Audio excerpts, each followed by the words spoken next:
السلام عليكم ورحمة الله تعالى وبركاته. الحمد لله نحمده ونستعينه ونستغفره ونؤمن به ونتوكل عليه ونعوذ بالله من شرور أنفسنا ومن سيئات أعمالنا. من يهده الله فلا مضل له ومن يضلله فلا هادي له. وأشهد أن لا إله إلا الله وحده لا شريك له وأشهد أن محمدًا عبده ورسوله أرسله بالحق بشيرًا ونذيرًا وداعيًا إلى الله بإذنه وسراجًا منيرًا. أما بعد فأعوذ بالله من الشيطان الرجيم. بسم الله الرحمن الرحيم.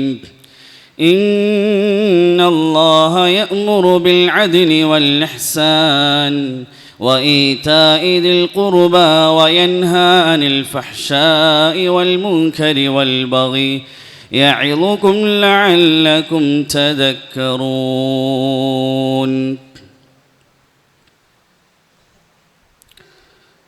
അല്ലാഹു സുബ്ഹാനഹു വ തആല നമ്മുടെ ജീവിതത്തിൽ വന്നുപോയ മുഴുവൻ പാപങ്ങളും പുറത്തുനിന്ന് അനുഗ്രഹിക്കുമാറാകട്ടെ.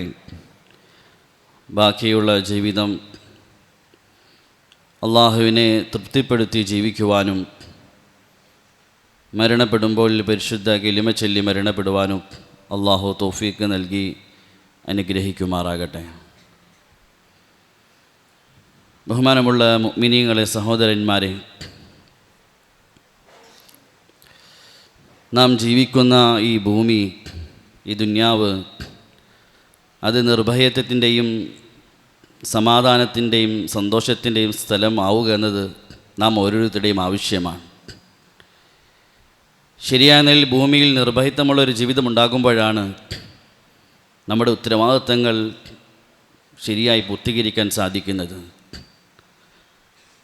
നമ്മുടെ മേൽ നിർബന്ധമായ ആരാധന കർമ്മങ്ങൾ ഹൃദയ സാന്നിധ്യത്തോടെ ചെയ്യാൻ സാധിക്കുന്നത്, ദുന്യാവിൻ്റെ ജീവിതം സന്തോഷവും സുഖവുമെല്ലാം ലഭിക്കുന്നത് ഭൂമിയിൽ നിർഭയത്വമുണ്ടാകുമ്പോഴാണ്.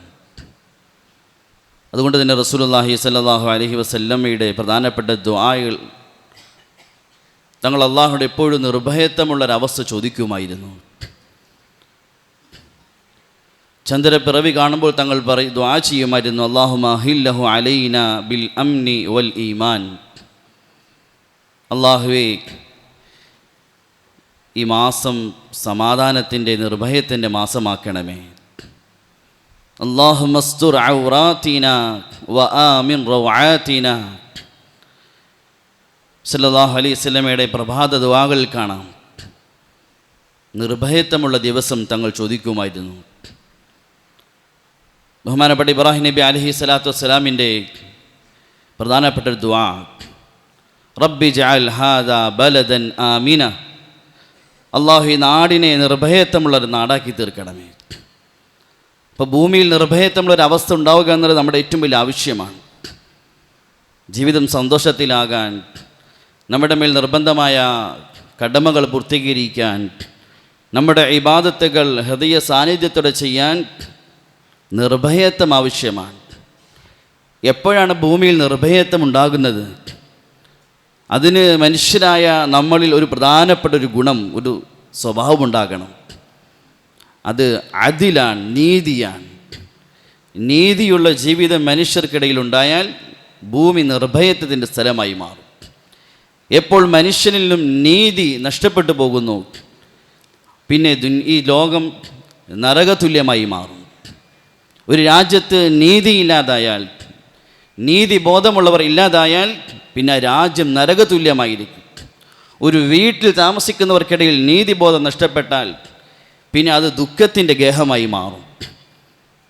ഇതുപോലൊരു സമൂഹത്തിൽ, ഒരു വ്യക്തിയിൽ നീതിബോധം നഷ്ടപ്പെട്ടാൽ പിന്നെ ഇവിടെ പ്രശ്നങ്ങളും കലാപങ്ങളും പ്രയാസങ്ങളുമായി മാറും. അതുകൊണ്ട് ആകാശഭൂമിയുടെ നിലനിൽപ്പിൻ്റെ ആവശ്യമായ മനുഷ്യൽ ഉണ്ടായിത്തീരേണ്ട നിർബന്ധമായൊരു ഉയർന്ന ഗുണമാണ് മനുഷ്യനിൽ നീതിബോധമുണ്ടാവുക എന്നുള്ളത്. ആകാശഭൂമികൾ നിലനിൽക്കാൻ ആവശ്യമാണ്. സൂറത്തുർ റഹ്മാനിൻ്റെ തുടക്കത്തിൽ അള്ളാഹു മനുഷ്യൻ്റെ സൃഷ്ടിപ്പ്, ആകാശഭൂമികളുടെ സൃഷ്ടിപ്പ് ഇതെല്ലാം പറഞ്ഞ അള്ളാഹു കൂട്ടത്തിൽ അർ റഹ്മാൻ അല്ലമൽ ഖുർആൻ ഖലഖൽ ഇൻസാൻ അല്ലമഹുൽ ബയാൻ അശ്ശംസു വൽ ഖമറു. അള്ളാഹു ഇങ്ങനെ സൂര്യനെ പറ്റി, ചന്ദ്രനെ പറ്റി, ആകാശഭൂമിയുടെ സൃഷ്ടിപ്പിനെ പറ്റിയെല്ലാം പറഞ്ഞിട്ട് അതിൻ്റെ ഇടയിൽ അള്ളാഹു തആല വഅഖീമുൽ വസ്ന ബിൽ ഖിസ്തി, അള്ളാഹു തആല കൽപ്പിക്കുക നിങ്ങൾ നീതി നടപ്പിലാക്കണം. നീതിയെപ്പറ്റി അള്ളാഹു തആല സംസാരിക്കുകയാണ്. അഥവാ ആകാശഭൂമികളുടെ നിലനിൽപ്പിന് ആവശ്യമായ ഒന്നാണ് മനുഷ്യനിൽ, ഭൂമിയിൽ വസിക്കുന്ന മനുഷ്യനിൽ നീതിബോധമുണ്ടാവുക എന്നുള്ളത്.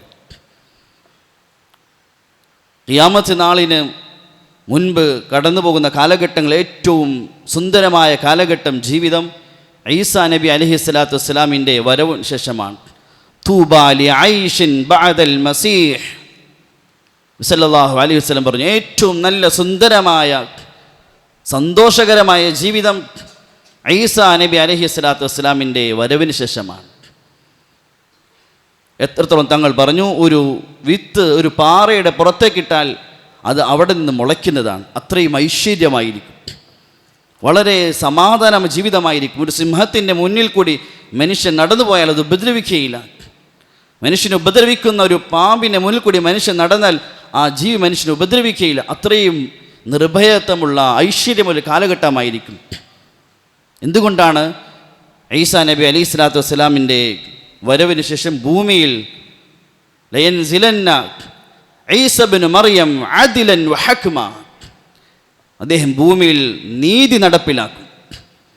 ഭൂമിയിൽ നീതി ഉണ്ടായാൽ അത് ഐശ്വര്യ കാലഘട്ടമായിരിക്കും, സന്തോഷവും സമാധാനവും ഉണ്ടാകുന്ന കാലഘട്ടമായിരിക്കും. അതുകൊണ്ട് രാജ്യത്തിൻ്റെ വിജയവും രാജ്യത്തിൻ്റെ ഉയർച്ചയും എന്ന് പറഞ്ഞാൽ ഉയർന്ന കെട്ടിട സമുച്ചയങ്ങൾ ഉയരലല്ല, വലിയ വലിയ ഷോപ്പിംഗ് മാളുകൾ ഉണ്ടാകലല്ല, മറിച്ച് ഒരു നാടിൻ്റെ സംരക്ഷണവും ഒരു നാടിൻ്റെ ഉയർച്ചയും എന്ന് പറയുന്ന നാട് നീതിയുള്ളൊരു നാടായിത്തീരുക എന്നുള്ളതാണ്. ഉമർ ബിൻ അബ്ദുൽ അസീസ് റഹ്മത്തുള്ളാഹി തആല അലൈഹിക്ക് അദ്ദേഹത്തിൻ്റെ കീഴിൽ ജോലി ചെയ്യുന്ന ഭരണാധികാരികൾ, ഗവർണർമാർ കത്തെഴുതി ആ രാജ്യത്തിൻ്റെ അതിർഭിത്തികളെല്ലാം നശിച്ചുകൊണ്ടിരിക്കുകയാണ്, അതുകൊണ്ട് കുറച്ച് സമ്പത്ത് അയച്ചു തരാൻ വേണ്ടി ഉമർ ബിൻ അബ്ദുൽ അസീസ് റഹ്മത്തുള്ളാഹി തആല പറഞ്ഞു, നിന്റെ നാടിനെ സംരക്ഷിക്കേണ്ടത് മതിൽക്കെട്ടുകൾ കൊണ്ടല്ല, ഹസ്സിനുഹാ ബിൽ അദ്ൽ, നീ നീതി നടപ്പിലാക്കി നിന്റെ നാടിനെ സംരക്ഷിക്കും, സുരക്ഷിതമാക്കി, അതിൻ്റെ വഴിയോരങ്ങളിൽ നിന്ന് അക്രമങ്ങൾ ഇല്ലാതാക്കി, എങ്കിൽ ആ നാട് സുരക്ഷിതമാണ്. ഒരു നാട് സുരക്ഷിതമായ ജീവിക്കാൻ പറ്റുന്ന നാടായി തീരുന്നത് ആ നാട്ടിൽ നീതിയോടി മനുഷ്യൻ ജീവിക്കുമ്പോഴാണ്, നീതി ഉണ്ടായിത്തീരുമ്പോഴാണ്. അതുകൊണ്ട് ആകാശഭൂമിയുടെ നിലനിൽപ്പിന് ഒരു രാജ്യം സമാധാനത്തോടെ മുന്നോട്ട് പോകാൻ ഏറ്റവും ആവശ്യമുള്ള നമ്മൾ ഉണ്ടായിത്തീരേണ്ട ഒരു ഗുണമാണ് നീതിബോധം എന്നുള്ളത്. ഇത് ഉയർന്നൊരു ഗുണമാണ്. അള്ളാഹുവിൻ്റെ 99 നാമങ്ങൾപ്പെട്ടൊരു 2 നാമങ്ങളാണ് അൽ അദ്ലു വൽ മുഖ്സിത്. അള്ളാഹുവിൻ്റെ ഒരു നാമമായി അള്ളാഹു തആല അറിയിച്ചാണ് അൽ അദ്ൽ, നീതി എന്ന അള്ളാഹുവിൻ്റെ ഒരു ഇസ്മ അള്ളാഹു തആല അറിയിച്ചു. അൽ മുഖ്സിത്, ഈ 2 നാമങ്ങൾ അള്ളാഹു അവൻ്റെ നാമമായി അറിയിച്ചതാണ്. അള്ളാഹു ഇഷ്ടപ്പെടുന്ന ഗുണമാണ്. അള്ളാഹു നമ്മളോട് കൽപ്പിക്കുകയാണ് അടിമയോട്. അതുകൊണ്ട് അള്ളാഹു ഇഷ്ടപ്പെടുന്ന ഗുണമായതിൻ്റെ പേരിൽ അള്ളാഹു നമ്മളോട് കൽപ്പിക്കുകയാണ്, എൻ്റെ അടിമകളെ നിങ്ങളിലും നീതിബോധമുണ്ടാകണം. എല്ലാ ജുമുഅ ദിവസവും ഖതീബുമാർ ഖുതുബയിൽ വളരെ പ്രാധാന്യത്തോടെ എല്ലാ ആഴ്ചയും ഉണർത്തുന്ന ഒരു പ്രധാനപ്പെട്ട ഒരു സന്ദേശമാണ് ഇന്നല്ലാഹ യഅ്മുറു ബിൽ അദ്ലി വൽ ഇഹ്സാൻ. എല്ലാ ജുമുഅക്കും നമ്മൾ ഓതി കേൾപ്പിക്കുകയാണ്. അതൊരായത്താണ് ഖുർആനിലെ. അബ്ദുല്ലാഹി ഇബ്നു മസ്ഊദ് റളിയല്ലാഹു തആല അൻഹു പറഞ്ഞു, പരിശുദ്ധ ഖുർആനിൻ്റെ എല്ലാ ആശയങ്ങളും ഉൾക്കൊള്ളുന്ന ഒരായത്താണ്. ഖുർആനിൽ എന്തെല്ലാം കാര്യം അല്ലാഹു തആല കൽപ്പിച്ചിട്ടുണ്ടോ, നിരോധിച്ചിട്ടുണ്ടോ, അതെല്ലാം ഉൾക്കൊള്ളുന്ന ഒരൊറ്റ ആയത്ത് ഇന്നല്ലാഹ യഅ്മുറു ബിൽ അദ്ലി വൽ ഇഹ്സാൻ. അല്ലാഹു നിങ്ങളുടെ അദിലിനെ, നീതിയെ കൽപ്പിക്കുന്നു. ഈ ആയത്ത് ഇറങ്ങിയപ്പോൾ ഈ ആയത്ത് കേട്ട് പല ആളുകളും നിബിതങ്ങളുടെ കാലത്ത് ഇസ്ലാം സ്വീകരിക്കാൻ കാരണമായി തീർന്നു. അക്സം എന്ന് പറയുന്ന മനുഷ്യൻ, അദ്ദേഹം ഇസ്ലാം സ്വീകരിക്കാൻ കാരണമായത് ഈ ആയത്താണ്.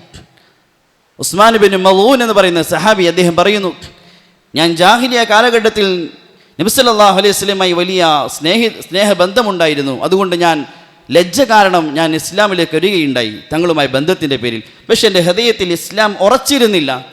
എന്നാൽ ഈ ആയത്ത് ഇറങ്ങിയപ്പോൾ എൻ്റെ ഹൃദയത്തിൽ ഇസ്ലാം ഉറയ്ക്കാൻ കാരണമായി. അത്രയും ആശയ സമ്പൂർണമായ ഒരു ആയത്താണ് ഇന്നല്ലാഹ യഅ്മുറു ബിൽ അദ്ലി വൽ ഇഹ്സാൻ. അള്ളാഹു നിങ്ങളോട് നീതിയും ഇഹ്സാനും കൽപ്പിക്കുന്നു. ഉയർന്നൊരു ഗുണമാണ് നമ്മൾ ഉണ്ടായിത്തീരേണ്ട ഉയർന്നൊരു സ്വഭാവ ഗുണമാണ് നീതിബോധം എന്നുള്ളത്. വലിയ ഉയർന്ന ഒരു ഇബാദത്തുമാണ്. അദ്ലു സാഅത്തിൻ ഖൈറും മിൻ ഇബാദത്തി സിനീൻ. ഒരല്പസമയത്തെ 1 മണിക്കൂർ നേരത്തെ നീതി എന്നുള്ളത് വർഷങ്ങളുടെ ഇബാദത്തിനേക്കാൾ ശ്രേഷ്ഠമായതാണ്. വർഷങ്ങളുടെ ഇബാദത്തിനേക്കാൾ ശ്രേഷ്ഠമായതാണ്. ഷറഹ് അസ്മാഉൽ ഹുസ്ന എന്ന കിതാബിൽ ഈ അള്ളാഹുവിൻ്റെ നാമത്തിൻ്റെ ഷറഹിൽ ഒരു സംഭവം ഉദ്ധരിക്കുന്നുണ്ട്. ഒരു രാജാവ്, ഒരു മുസ്ലിമായ ഭരണാധികാരി, അദ്ദേഹം സുന്നത്തായി ഹജ്ജിന് പോകാൻ ഉദ്ദേശിച്ചു. അപ്പോൾ തൻ്റെ മന്ത്രിമാരുമായി ആലോചിച്ചു. അപ്പോൾ തൻ്റെ മന്ത്രിസഭയിലുള്ളവർ പറഞ്ഞു, രാജാവ് നിങ്ങൾ ഹജ്ജിന് പോയാൽ, സുന്നത്തായ ഹജ്ജല്ലേ, നിങ്ങൾ പോയാൽ രാജ്യത്തിൻ്റെ കാര്യങ്ങളെല്ലാം അവതാളത്തിലാകും, പ്രശ്നങ്ങളുണ്ടാകും, അക്രമങ്ങളുണ്ടാകും. അതുകൊണ്ട് നിങ്ങളിപ്പോൾ ഹജ്ജിന് പോകേണ്ട, സുന്നത്തായ ഹജ്ജല്ലേ.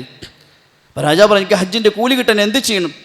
അപ്പോൾ ഇന്ന സ്ഥലത്ത് ഒരു അള്ളാഹുവിൻ്റെ വലിയൊരു സ്നേഹിതൻ, അള്ളാഹുമായി അടുത്തൊരു മനുഷ്യൻ ജീവിക്കുന്നുണ്ട്. അദ്ദേഹമാണെങ്കിൽ ജീവിതത്തിൽ 60 ഹജ്ജ് ചെയ്ത മനുഷ്യനാണ്. അദ്ദേഹത്തെ പോയി കാണി, അദ്ദേഹത്തോട് ഒരു ഹജ്ജിൻ്റെ പ്രതിഫലം ചോദിക്കും, അതിന് പകരമായി നിങ്ങൾ എന്തെങ്കിലും കൊടുക്കുകയും ചെയ്യും. രാജാവ് പോയി സംസാരിച്ചു. ഞാൻ ഹജ്ജിന് പോകാൻ തീരുമാനിച്ചതാണ്, സുന്നത്തായ ഹജ്ജിന് വേണ്ടി. പക്ഷെ എൻ്റെ മന്ത്രിമാർ തടഞ്ഞു, രാജ്യത്ത് പ്രശ്നങ്ങളുണ്ടാകും, അതുകൊണ്ട് ഞാൻ സുന്നത്തായ ഹജ്ജിന് പോയില്ല. അവർ പറഞ്ഞു, നിങ്ങളുടെ അടുക്കൽ ഒരു ഹജ്ജിൻ്റെ പ്രതിഫലം വാങ്ങിക്കും, അതിന് പ്രതിഫലം ഞാൻ ദുന്യവ്യായ പ്രതിഫലങ്ങൾ നൽകാം. അപ്പം അദ്ദേഹം പറഞ്ഞു, നിങ്ങൾക്ക് ഞാൻ എൻ്റെ ജീവിതത്തിൽ 60 ഹജ്ജിൻ്റെയും പ്രതിഫലം നിങ്ങൾക്ക് ഞാൻ നൽകാം. പകരമായി നിങ്ങൾ ആക്രമിക്കപ്പെട്ടവന് വേണ്ടി നീതി നടപ്പിലാക്കാൻ നിലകൊണ്ട 1 മണിക്കൂർ എനിക്ക് നൽകിയാൽ മതി. നിങ്ങൾ നീതി നടപ്പിലാക്കാൻ വേണ്ടി നിങ്ങൾ നിലകൊണ്ട 1 മണിക്കൂർ എനിക്ക് നൽകിയാൽ എൻ്റെ ജീവിതത്തിൽ 60 ഹജ്ജിൻ്റെ പ്രതിഫലം നിങ്ങൾക്ക് ഞാൻ നൽകാം. നീതി എന്നുള്ളത് ഇത്രയും ഉയർന്നൊരു ഇബാദത്താണ്. അവിടെ ഹദീസിൽ വരുന്നൊരു സലാസത്തുൻ, 3 ഭാഗം ആളുകൾ അവരുടെ ദുആയെ അള്ളാഹു തള്ളുകയില്ല, സ്വീകരിക്കും അള്ളാഹു ഉറപ്പായും. അതിലൊന്ന് അൽ ഇമാമുൽ ആദിൽ, നീതി നടപ്പിലാക്കുന്നൊരു ഭരണാധികാരിയാണ്. കാരണം അള്ളാഹുവിന് അത്രയും ഇഷ്ടമുള്ള ഒരു ഉയർന്ന ഗുണവിശേഷണമാണ് ഒരു മനുഷ്യനിൽ നീതി ബോധമുണ്ടാവുക എന്നുള്ളത്. അമ്പിയാക്കളെ ഭൂമിയിൽ അയച്ചത് നടപ്പിലാക്കാൻ വേണ്ടിയാണ്. വലഖദ് അർസൽനാ റസൂലനാ ബിൽ ബയ്യിനാത് വഅൻസൽനാ മഅഹുൽ കിതാബ വൽ മീസാൻ ലിയഖൂമ അന്നാസ ബിൽ ഖിസ്ത്. ഭൂമിയിൽ മനുഷ്യർക്കിടയിൽ നീതി നടപ്പിലാക്കാൻ വേണ്ടിയാണ് ഗ്രന്ഥമിറക്കിയത്, നബിമാരെ ഭൂമിയിലേക്ക് അയക്കുകയും ചെയ്തത്. അതുകൊണ്ട് റസൂലുള്ളാഹി സ്വല്ലല്ലാഹു അലൈഹി വസല്ലം അടക്കം എല്ലാ നബിമാരും ജനങ്ങൾക്കിടയിൽ നീതിയുള്ളൊരു ജീവിതം പഠിപ്പിച്ചു. സഹാബാക്കൾ പറയുന്നു, ബയഅനാ റസൂലുള്ളാഹ്, ഞങ്ങൾ നബിതങ്ങളെ കൈപിടിച്ചു, ബൈഅത്ത് ചെയ്തു, ജീവിതത്തിൽ നീതിബോധത്തോടുകൂടി ജീവിക്കാമെന്ന് നബിതങ്ങൾ സഹാബാക്കളെ പഠിപ്പിക്കുകയുണ്ടായി. നുഅ്മാൻ ഇബ്നു ബഷീർ റളിയല്ലാഹു തആല അൻഹു പറയുന്നു, എൻ്റെ ചെറുപ്പത്തിൽ എൻ്റെ പിതാവ് എന്നെയും കൊണ്ട് നബിതങ്ങളുടെ സദസ്സിൽ വന്നു.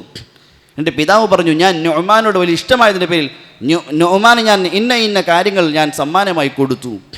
അപ്പം തങ്ങൾ ചോദിച്ചു, നിങ്ങൾക്ക് മറ്റു മക്കളില്ലേ? നിങ്ങൾ മറ്റു മക്കൾക്കും അതുപോലെ കൊടുത്തോ? അദ്ദേഹം പറഞ്ഞു, ഇല്ല. തങ്ങൾ പറഞ്ഞു, ഈ അനീതിയാണ് കാണിച്ചത്, മക്കൾക്കിടയിൽ എല്ലാവർക്കും തുല്യമായിട്ട് നൽകി, അതുകൊണ്ട് നിങ്ങൾ കാണിക്കുന്ന ഈ അനീതിയിൽ എന്നെ നിങ്ങൾ പങ്കു ചേർക്കല്ലേ. തങ്ങൾ സഹാബാക്കളെ പഠിപ്പിച്ചു, അവർക്കിടയിൽ നീതിബോധത്തോടെ ജീവിക്കാൻ വേണ്ടി. സഹാബാക്കളുടെ ജീവിതങ്ങൾ അതുകൊണ്ട് നിറഞ്ഞു കാണാൻ സാധിക്കും. അവരുടെ ജീവിതത്തിൻ്റെ എല്ലാ മേഖല അവർ നീതിയോടുകൂടി പെരുമാറി. ഉമർ റളിയല്ലാഹു തആല അൻഹുവിൻ്റെ ഭരണകാലഘട്ടത്തിൽ മസ്ജിദുൻ നബവി അല്പം വിശാലമാക്കാൻ തീരുമാനിച്ചു.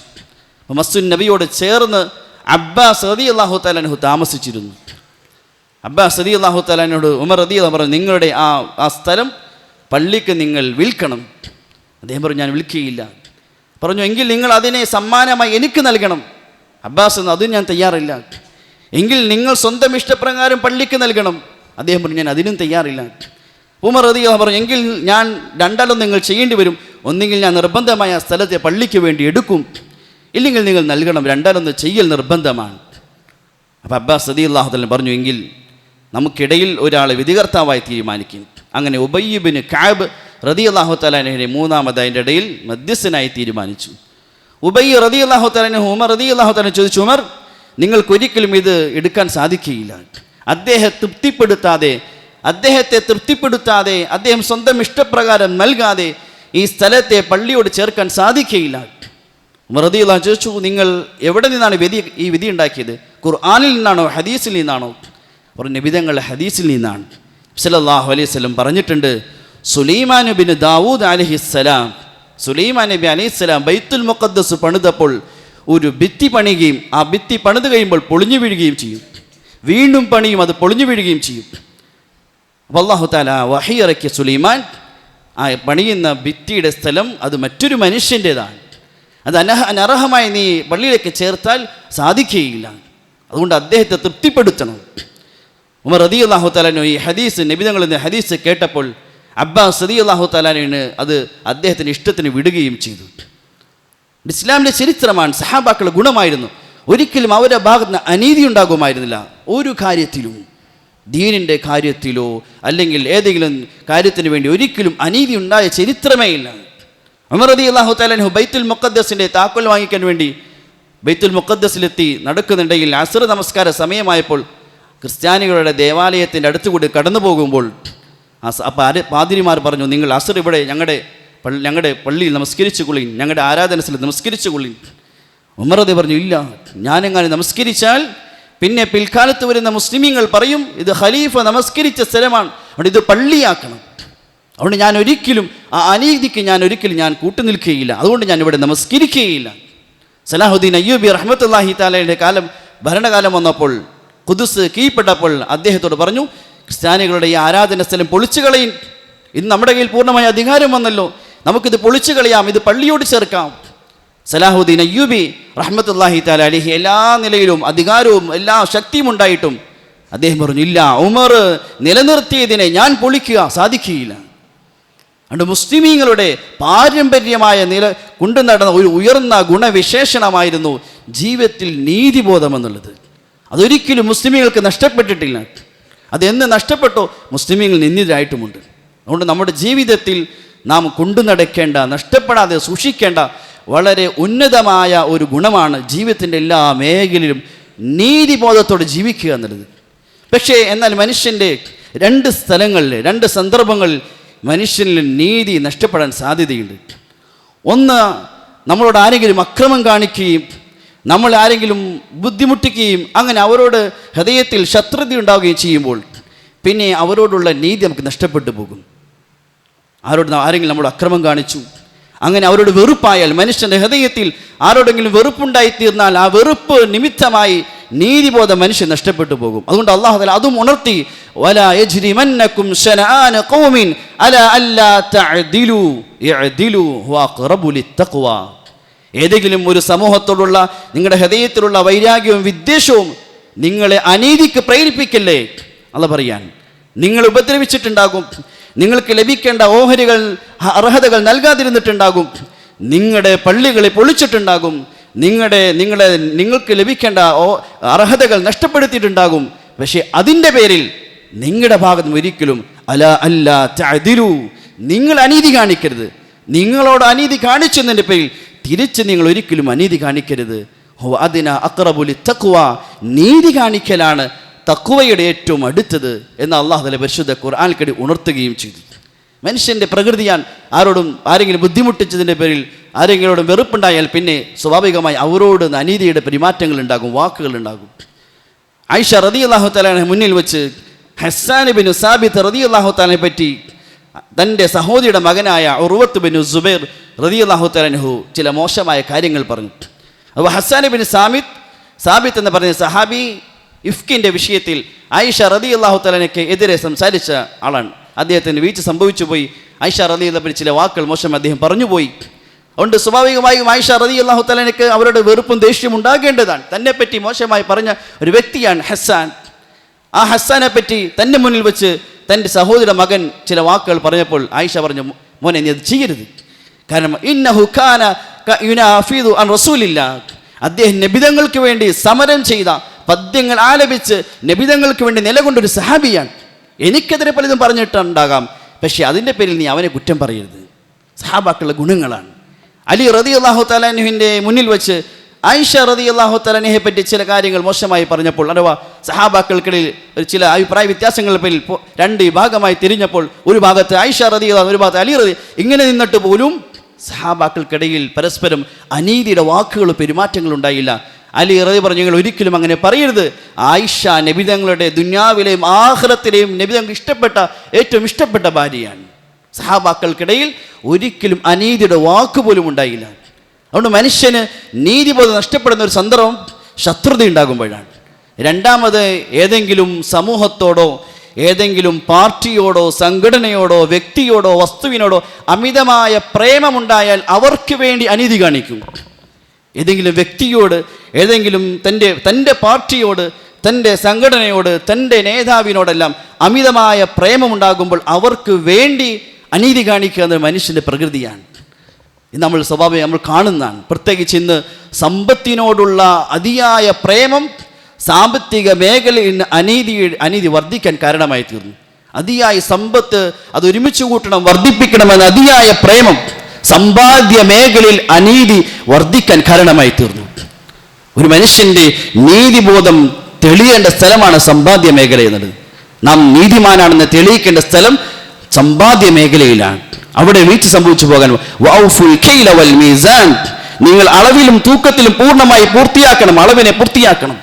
ഈ ആയത്തിന്റെ തഫ്സീറിൽ നബി തങ്ങൾ സല്ലല്ലാഹു അലൈഹി വസല്ലം സഹാബത്തിന് പറഞ്ഞു, അളവിലും തൂക്കത്തിലും കൊടുക്കലും വാങ്ങലും നിങ്ങൾ പൂർണ്ണമായി സൂക്ഷ്മത പാലിക്കണം, നീതി പാലിക്കണം. മുൻകഴിഞ്ഞ സമുദായങ്ങളുടെ നാശത്തിന്റെ കാരണം അവർ കൊടുക്കലും വാങ്ങലും അനീതി കാണിച്ചതാണ്. ഒരു മനുഷ്യൻ, ഈ ആയത്തിറങ്ങിയ മനുഷ്യന്റെ വിഷയത്തിലാണ്. അദ്ദേഹം വിൽക്കുമ്പോൾ ഒരു പാത്രം ഉപയോഗിച്ചിരുന്നു, വാങ്ങിക്കുമ്പോൾ മറ്റൊരു പാത്രം ഉപയോഗിച്ചിരുന്നു. അത് വിൽക്കാൻ വേണ്ടി ഉപയോഗിക്കുന്ന പാത്രം അളവ് കുറഞ്ഞതും വാങ്ങിക്കാൻ വേണ്ടി ഉപയോഗിക്കുന്ന പാത്രം അളവ് കൂടിയതുമായിരുന്നു. അദ്ദേഹത്തിന്റെ വിഷയത്തിലാണ് ഈ ആയത്തിറങ്ങിയത്. നിങ്ങൾ അനീതി കാണിക്കരുത്, കച്ചവടത്തിൽ സമ്പാദ്യത്തിൽ അനീതി കാണിക്കരുത്. അതുകൊണ്ട് നമ്മുടെ ജീവിതത്തിൽ ഈ രണ്ട് മേഖലയിൽ നാം തെളിയിക്കേണ്ടതാണ്. ആരെങ്കിലും നമ്മളോട് അക്രമം കാണിച്ചു, നമുക്ക് ലഭിക്കേണ്ട ഓഹരികൾ നൽകിയില്ല, നമ്മുടെ പള്ളികളിൽ പൊളിക്കപ്പെട്ടു, നമ്മളോട് അക്രമം കാണിച്ചു, ഇത് ഒരിക്കലും തിരിച്ച് അക്രമം കാണിക്കാൻ, അനീതി കാണിക്കാൻ ഒരിക്കലും കാരണമല്ല. അള്ളാഹു നമ്മിലേക്ക് നോക്കിയാണ്, നമ്മുടെ തഖ്വ അള്ളാഹു അറിയുന്നുണ്ട്. അതുകൊണ്ട് നീതി ഇത് ഉയർന്നൊരു ഗുണമാണ്, നമ്മുടെ ജീവിതത്തിൽ തെളിയിക്കേണ്ടതാണ്. എത്രത്തോളം നമ്മുടെ ജീവിതത്തിൽ നീതിമുണ്ടാകുമോ അത്രത്തോളം അള്ളാഹു തആല അവന്റെ ഭാഗത്ത് നീതിയോട് അള്ളാഹു തആല പെരുമാറും. അഅമാലുക്കും, നിങ്ങളുടെ പ്രവൃത്തികളാണ് നിങ്ങളുടെ ഭരണകർത്താക്കൾ. കാലഘട്ടമല്ല മോശമായത്, മറിച്ച് കാലഘട്ടത്തെ നിങ്ങളുടെ അമലുകളാണ് മോശമാക്കിയത്. ജയ്സെ കർണി വൈസെ ബർണി, ഉറുദുവിൽ പറയാറുണ്ട്. എന്താണോ ചെയ്തികൾ അതായിരിക്കും നിങ്ങൾക്ക് വേണ്ടി പകരമായി കൊണ്ടുവരുന്നത്. അള്ളാഹുവിനോട് എങ്ങനെ നിങ്ങൾ പെരുമാറുന്നോ അങ്ങനെയായിരിക്കും അള്ളാഹുവിൻ്റെ ഭാഗത്ത് നിങ്ങളിലേക്ക് ഇറങ്ങുന്ന തീരുമാനങ്ങൾ. അള്ളാഹുവിനോട് അനീതി നമ്മൾ കാണിച്ചാൽ അള്ളാഹു നമുക്ക് നൽകുന്ന ഭരണകർത്താക്കളും അനീതിയുള്ളവരായിരിക്കും. നമ്മൾ അള്ളാഹുവിനോട് അനീതി കാണിച്ചാൽ നമുക്ക് അള്ളാഹു നൽകുന്ന ഭരണകർത്താക്കളും അനീതിയുള്ളവരായിരിക്കും. ഇബ്നു ഖയ്യിം റഹ്മത്തുള്ളാഹി തആല അലൈഹി പറയുന്നു, കൈഫ യുൻസിഫുൽ ഖൽഖു മൻ ലം യൻസിഫുൽ ഖാലിഖ്. സൃഷ്ടാവിനോട് നീതി കാണിക്കാത്തവനോട് സൃഷ്ടികൾ എങ്ങനെ നീതി കാണിക്കാനാണ്? അവൻ സൃഷ്ടാവിനോട് നീതി കാണിക്കുന്നില്ല, പിന്നെ അവനോട് എങ്ങനെ സൃഷ്ടികൾ നീതി കാണിക്കാനാണ്? എന്നിട്ട് അദ്ദേഹം ഒരു ഖുദ്സിയ ഹദീസിനെ അദ്ദേഹം ഉദ്ദേശിച്ചുകൊണ്ട് പറഞ്ഞു, യബ്ന ആദം മാ അൻസഫ്തനി, ഏ മനുഷ്യ, നീ എന്നോട് ഒരിക്കലും നീതി കാണിച്ചിട്ടേ ഇല്ല. ഞാൻ നിന്നിലേക്ക് ഖൈറിനെ ഇറക്കുന്നു, നീ എന്നിലേക്ക് ഷറിനെ കയറ്റിവിടുന്നു. ഞാൻ നിന്നിലേക്ക് നന്മകളെ ഇറക്കുന്നു, നീ എന്നിലേക്ക് പാപങ്ങൾ ഉയർത്തിവിടുന്നു. ഇതെത്ര വലിയ അനീതിയാണ്. ഞാൻ നിനക്ക് ഉപകാരങ്ങൾ ചെയ്യുന്നു, നീ എന്നെ തിന്മകൾ കൊണ്ട് ഉപദ്രവിക്കുന്നു. ഇത് എത്ര വലിയ അനീതിയാണ്. ആദം മാ അൻസഫ്തനി, ഏ മനുഷ്യ, നീ എന്നോട് നീതി കാണിച്ചിട്ടേ ഇല്ല. ഖലഖ്തുക വതഅബുദു ഗൈരി, ഞാൻ നിന്നെ സൃഷ്ടിച്ചത് നീ മറ്റുള്ളവരെ ആരാധിക്കുന്നു. വഅർസുഖുക, ഞാൻ നിനക്ക് റിസ്ക് നൽകുന്നു. വതഷ്കുറു സിവായ, ഞാനല്ലാത്തവർക്ക് നന്ദി കാണിക്കുന്നു. എത്ര വലിയ അനീതിയാണ്. അതുകൊണ്ട് ഏറ്റവും വലിയ അനീതി അള്ളാഹുവിനോട് കാണിക്കുന്നതാണ്. ഒരു സമൂഹം അള്ളാഹുവിനോട് അനീതി കാണിക്കുന്നവരാണെങ്കിൽ അവരുടെ ഭരണകർത്താക്കൾ എങ്ങനെ അവരോട് നീതി കാണിക്കാനാണ്? ഹജ്ജാജ് ബിൻ യൂസുഫിന്റെ കാലഘട്ടത്തിൽ ചില ജനങ്ങൾ ഹജ്ജാജിനോട് പറഞ്ഞു, നിങ്ങൾക്ക് ഉമറിനെ പോലെ നീതി കാണിക്കാൻ പാടില്ലേ? ഉമർ എത്ര നീതിമാനായിരുന്നു, നിങ്ങൾക്ക് ഉമറിനെ പോലെ നീതി കാണിക്കാൻ പാടില്ലേ? ഹജ്ജാജ് ബിൻ യൂസുഫ് പറഞ്ഞു, ഞാൻ നീതി കാണിക്കാം. നിങ്ങൾ അബൂദറിനെ പോലെയാകിൽ എങ്കിൽ ഞാൻ നിങ്ങൾക്ക് ഉമറിനെ പോലെയാകാം. നിങ്ങൾ അബൂദറിനെ പോലെയാകിൻ, എങ്കിൽ ഞാൻ നിങ്ങൾക്ക് ഉമറിനെ പോലെയാകാം. നിങ്ങളുടെ ജീവിതം പരിശുദ്ധമാക്കിൻ, എങ്കിൽ എൻ്റെ ജീവിതം പരിശുദ്ധമാകും. നിങ്ങളുടെ പ്രവർത്തനങ്ങൾ മോശമായി, നിങ്ങളുടെ ഭരണകർത്താക്കളും മോശമായി. അബ്ദുൽ മലിക് ഇബ്നു മർവാൻ അദ്ദേഹം ജനങ്ങളോട് പറഞ്ഞു, നിങ്ങൾ തുരീദൂന മിന്ന സീറത അബീ ബക്കറിൻ വ ഉമർ, നിങ്ങൾ എന്നിൽ നിന്ന് അബൂബക്കറിന്റെയും ഉമറിന്റെയും ജീവിതം നിങ്ങൾ ആഗ്രഹിക്കുന്നു. പക്ഷേ നിങ്ങളുടെ ജീവിതം അബൂബക്കറിന്റെയും ഉമറിന്റെയും ജീവിതമല്ലല്ലോ. നിങ്ങൾ അബൂബക്കറിനെ ഉമറിനെ പോലെ ജീവിക്കും, നിങ്ങളുടെ ഭരണകർത്താക്കൾ നിങ്ങളോട് നീതിയുള്ളവരായിത്തീരും. ഈ പറഞ്ഞതിന്റെ അല്ല അർത്ഥം അനീതിക്കെതിരെ ശബ്ദിക്കേണ്ട എന്നോ അനീതിക്കെതിരെ നമ്മൾ സമരം ചെയ്യേണ്ട എന്നോ അല്ല, മറിച്ച് ഇതൊരു യാഥാർത്ഥ്യമാണ്, ഒരു സത്യമാണ്. നമ്മുടെ ഭരണകർത്താക്കൾ അനീതി കാണിക്കുന്നുണ്ടെങ്കിൽ ഇതൊരു സത്യമായ കാര്യമാണ്. നമ്മുടെ ജീവിതങ്ങളിൽ നമുക്ക് നീതിബോധം നഷ്ടപ്പെട്ടിട്ടുണ്ട്. അള്ളാഹുവിന്റെ ദീനോട് അനീതി കാണിക്കുന്നു, അള്ളാഹുമായുള്ള ബന്ധത്തിൽ അനീതി കാണിക്കുന്നു, പള്ളിയോട് നാം അനീതി കാണിക്കുന്നു, പരിശുദ്ധ ഖുർആനോട് അനീതി കാണിക്കുന്നു. ഈ അവസ്ഥയിൽ ഉമ്മത്തിനോട് അള്ളാഹു എങ്ങനെ നീതി കാണിക്കാനാണ്? അതുകൊണ്ട് നാം നീതിക്കെതിരെ പോരാടുകയും സമരം ചെയ്യുകയും എല്ലാം ആവശ്യമാണ്, നമ്മുടെ ഉത്തരവാദിത്തമാണ്. അതോടൊപ്പം തന്നെ ഈ യാഥാർത്ഥ്യത്തിൽ നാം ചിന്തിക്കേണ്ട സമയവുമാണ്. അള്ളാഹു തആല കാര്യങ്ങൾ മനസ്സിലാക്കി അമൽ ചെയ്യാൻ തൗഫീഖ് ചെയ്യുമാറാകട്ടെ. വആഖിറു ദുആനിൽ ഹംദുലില്ലാഹി റബ്ബിൽ ആലമീൻ.